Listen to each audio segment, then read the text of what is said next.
আমি মোহাম্মদ দেলোয়ার হোসেন। আমার প্রশ্ন হলো, বাবা মাকে খুশি করলে স্ত্রী মন খারাপ করে, আবার স্ত্রীকে খুশি করতে গেলে বাবা মার মন খারাপ হয়। তাই বাবা মার জন্য স্ত্রীকে ত্যাগ করা লাগে, আমি কি করব একটু বলবেন? ভাই, এই প্রশ্নের উত্তর গত বছর আমি দিয়েছি, সব সময় আমি দেই।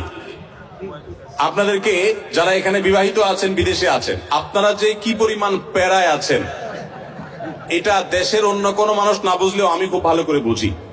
আমাদের আজহারিবে খুব ভালো করে বুঝবেন, কারণ আমরা দুজনই, উনি এখনো প্রবাসে আছেন আর আমি 10 বছর সৌদি আরবে প্রবাস জীবন কাটিয়ে আসছি। ভাইরা আমার, এর উত্তর খুবই সহজে আমি দিচ্ছি। মনে রাখবেন, যারা প্রবাসে আছেন অথবা দেশেই আছেন, বিয়ে করার পরে দেখা যায় বউরে খুশি করতে গেলে মা না খোশ, আবার মারে খুশি করতে গেলে বউ না খোশ। আপনাদের এই পরিস্থিতি থেকে বের হওয়ার জন্য কিছুটা ডিপ্লোম্যাটিক আচরণ করতে হবে, কূটনৈতিক আচরণ করতে হবে। যারা বিভিন্ন দেশে ডিপ্লোম্যাট হিসেবে থাকেন, তাদের দেখবেন কথাবার্তার ভিতরে প্রচুর ফাঁক ফোকর থাকে, তারা হাতে রেখে কথা বলে। বেশিরভাগ ক্ষেত্রে এই পারিবারিক অশান্তিগুলো দূর করার মূল সমাধানটা হলো বুদ্ধিমত্তা।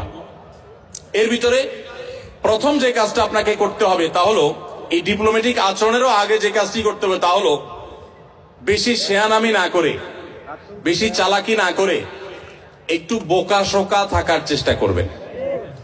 পারিবারিক অশান্তি দূর করার সবচেয়ে সহজ এবং সবচেয়ে শর্টকাট সমাধান হলো যে একটু বেকুব বেকুব ভাব ধরে থাকবেন। জিনিসটাকে একটু ব্যাখ্যা করে বলবো।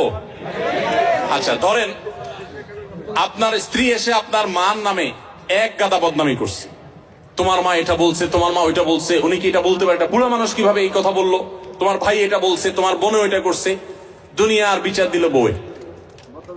তখন আপনি একজন সভ্য স্বামীর মতো, ভদ্র স্বামীর মতো মনোযোগ দিয়ে সব কথা শুনবেন। অনেক স্বামী আছে বেকুবের মতো, বউয়ের কথা শুনে না, বলে বুঝছি তুমি কি বলবা, হয়েছে থামো, না খবরদার, ফুল কথা বলতে দিবেন। তার যত জেদ আছে সব ঝাড়তে দিবেন, 2-4-5 মিনিট যা লাগে বলে সে যখন হাঁপায় উঠবে, বলবে যখন কি ব্যাপার তুমি কিছু বলো না কেন। এবার আপনি তখন ফ্লোর নিয়ে এবার আপনি তাকে বলবেন যে দেখো, তুমি যা বলছো আমি তো বুঝতেছি, আমার রাগে সব পশম দাঁড়ায় গেছে, দেখো তোমার কষ্টে তো আমার ভেতরটা জ্বলে পড়ে ছাই হয়ে যাচ্ছে, দেখো। যেভাবে বলা দরকার বলে তাকে আগে এটা কনভিন্স করবেন যে আমি তোমাকে ইগনোর করছি না, তোমার সমস্ত কথাগুলো ক্যাচ করেছি এবং তোমার ব্যথা আমি ব্যথিত। এরপরে এবার বলবেন দেখো, যদি মা না হতো, যদি নিজের ছোট ভাই বোন এদেরকে যদি পিঠায় মেরে ফেলা জায়েজ হইতো, বা এদেরকে যদি বড় ভাই আমার উল্টাপাল্টা করতেছে, বড় ভাই কিছু বলতে পারতেছি না, আল্লাহ রসুল বড়দেরকে সম্মান করতে বলছেন, যদি সেটা না করা লাগতো তো আজকে এসপার কি ওসপার আমি করে ছেড়ে দিতাম। এরকম 2-4টা কথা যখন বলবেন, বউ দেখবেন তার যে গিয়ারে ছিল সেখান থেকে একদম হাফ গিয়ারে চলে আসছে, এখনো কিছুটা থাকবে। এরপরে আপনাকে সে যেটা বলবে সে হলো, আপনার সব লেকচার শোনার পর সে আপনার ব্যাপারে একটা কমেন্ট করবে। সে কমেন্টটা হলো যে আমার স্বামী লোকটা আসলে, মনে মনে হয়তো বলবে বা অন্য কাউকে বলবে যে লোকটা আসলে ভালো কিন্তু বেকুব। সে একটু শক্ত হইলে এগুলার সব সাইজ করে ফেলতো, কিন্তু বোকা শোকা মানুষ, এই জন্য সে সাহস নাই, বেকুব, তুমি কি পুরুষ হইলা, এসব বলবে। তো বললে তখন একদম বেকুব সেকুব থাকে। বাইরে বহুত পণ্ডিতি করেন, কিন্তু বাসায় পণ্ডিতি করে না, সব জায়গায় পণ্ডিতি করতে যান। এখানে খুব বোকা শোকা থাকবেন, বুঝতে পারছেন কথা?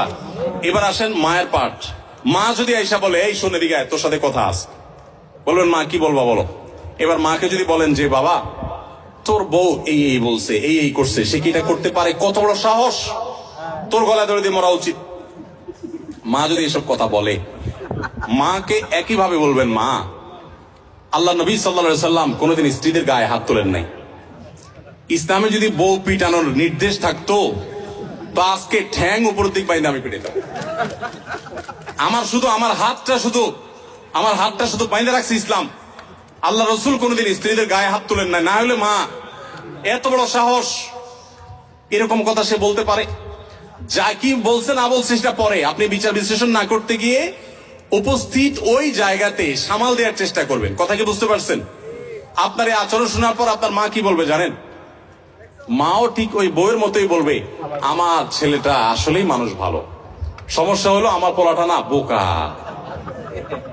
একদম বেকুব। এই জন্য সেই তো বউয়ের কাছেও বেকুব থাকলেন, মায়ের কাছেও। কিন্তু আপনাকে কেউ দোষী সাব্যস্ত করবে না। আর যদি পণ্ডিতি করে বউরে বলতে চান, ঠিক আছে আমি দেখতেছি, থামো তুমি। মা কিভাবে এসব কথা বলে, এরপর যে মা কই আসো, তুমি এদিকে আসো, এবার বৈশাখ মার সাথে আলাপ শুরু করল, ওখানে বাঁধবে একটা ইউক্রেন রাশিয়া যুদ্ধ, বিশাল কাণ্ড হয়ে যাবে। ওই কাণ্ড করার পর বউয়ের কাছে আইসা যদি মনে করেন যে বউয়ের জন্য মার সাথে ঝগড়া করছি, বউ মনে হয় খুশি হবে, জীবনও খুশি হবে না, জীবনও খুশি হবে না। যতই করেন বউরে খুশি করতে পারবেন না, কোন একটা প্যাঁচ বাঁধবেই এবং কোন একটা ফাঁক বের করবে। আর মা তো নাখোশ হইছেই। আবার মায়ের হয়ে যদি বলেন, এই তুমি কত বড় সাহস, আমার বোনরে কি করলা, ভাইরে কি করলা, মারে কি করলা, দেখবেন আরেক যুদ্ধ পাচ্ছে। এই জন্য এগুলোর খুব বেশি পণ্ডিতি না করে যথাসম্ভব একটু কূটনৈতিক আচরণ করে, একটু চালাকি করে, একটু বোকা সেজে সমাধান করার চেষ্টা করবেন। আবার সব সময় এই পলিসি অবলম্বন করবেন না। এখন মুশকিল হলো, শিখাই দিলে মহিলারাও এগুলো শুনে ওয়াজ, তারাও শিখা যায়। এবার মহিলারা ঘরে গেলে বলে যে না, পলিসি তো আগে থেকে জানা, তুমি বোকা সাজতেছ। তখন আপনি একেবারে মানে সিরিয়াস বোকা, শুধু ওই মুহূর্তের জন্য, সবসময়ের জন্য বোকা। আসলে ঘরে যারা যত বেশি বোকা থাকে তারা তত বেশি সুখে থাকে। বোকাদের সাংসারিক জীবনে তারা সুখে থাকে, আর সিয়ানা পাবলিক গুলো সব দৌড়ের উপরে থাকে। এই জন্য বাহিরে ব্যবসা বাণিজ্যের দোষায় সিয়ানামি করেন, পাকনামি করেন, কিন্তু ঘরে বেশি পাকনামি করতে আইসেন না। একটু মুরব্বী মানার চেষ্টা করেন। তবে হ্যাঁ, কিছু কিছু ক্ষেত্রে আপনাকে তো স্ট্রং হতে হবে। আমি এই কথা বলছি, এর মানে এই না যে আপনার স্ত্রীর প্রতি আপনার মা বোন জুলুম করবে আর আপনি সবসময় শুধু নাটক করে যাবেন না। তাদেরকেও বিনয়ের সাথে তাদের অন্যায় থেকে আগে বিচার বিশ্লেষণ করবেন, তারা অন্যায় করছে কিনা, বাধা দিবেন। আবার স্ত্রী যদি ভুল করে তাকেও অন্যায় থেকে বাধা দিবেন।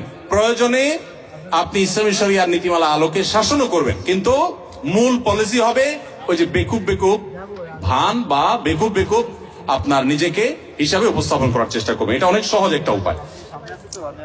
এরপরে প্রশ্ন হলো, সুন্নি মুসলমান ও শিয়া মুসলমান সম্পর্কে জানতে চাই, এ ধরনের মুসলমানদের সম্পর্কে মৌলিক ধারণা পেতে চাই।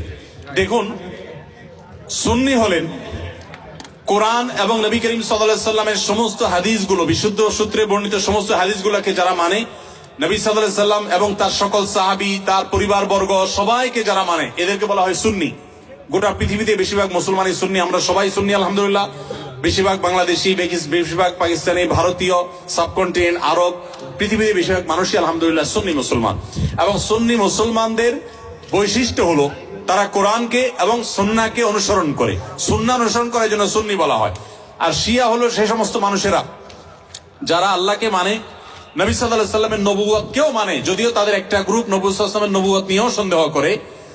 আর এর পাশাপাশি তারা শুধুমাত্র নবী পরিবারের সদস্যদেরকে মানে, সাহাবীদেরকে তারা মানে না, বরং সাহাবীদের সাথে শত্রুতা বিদ্বেষ তারা জ্ঞাপন করে, লালন করে। তো এই কারণে তারা শিয়া এবং আলাদা হয়েছেন। শিয়ারা তারা বিভ্রান্তির দিকে আছেন।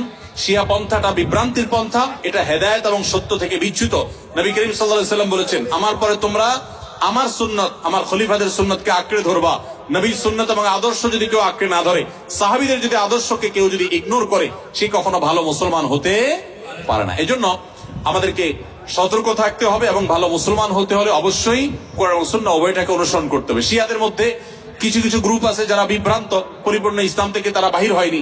আবার দুই একটা গ্রুপ আছে তারা আম্মাজান আয়েশার চরিত্রে কালিমা লেপন করে, কোরআনের আয়াত নিয়ে সন্দেহ করে, নবী সাল্লাল্লাহু আলাইহি সাল্লামের রিসালাত নিয়ে সন্দেহ করে তারা ইসলামের গণ্ডি থেকে খারিজ হয়ে গেছেন।